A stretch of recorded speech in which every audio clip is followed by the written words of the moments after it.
નમસ્તે ફ્રેન્ડ્સ, મિતાસ કિચનમાં તમારું સ્વાગત છે। આજે આપણે બનાવશું ભાજી પુલાવ। ભાજી પુલાવ બનાવવા માટે કઢાઈમાં આપણે 2 ચમચી જેટલું તેલ મૂકશું। તેલ ગરમ થાય એટલે તેમાં આપણે જીરું નાખશું। જીરું ખીલી જાય પછી આપણે ટમેટાં નાખશું બારીક સમારેલા।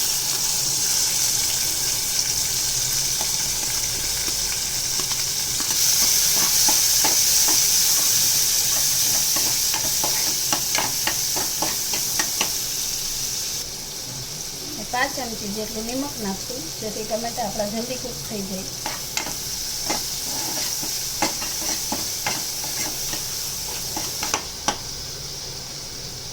ટમેટા થોડા સોફ્ટ થઈ જાય પછી આપણે તેમાં કેપ્સિકમ અને વટાણા નાખશું। વટાણાને ફ્રોઝન લીધા છે।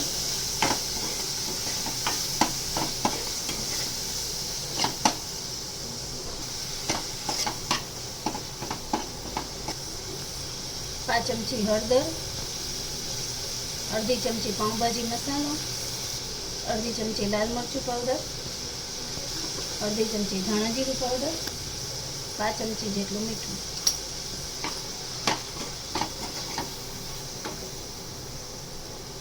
હવે આપણે આમાં 1 ચમચી પાણી નાખશું જેથી આપણા મસાલા બળી ન જાય।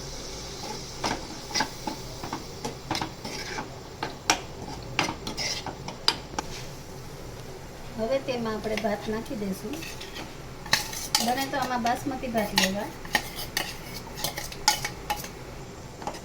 હવે આપણે આ મિક્સ કરી દઈશું।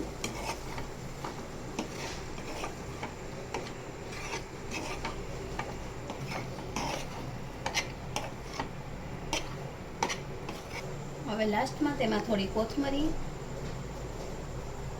અને થોડું બટર નાખશું અને અડધી ચમચી જેટલો લીંબુનો રસ।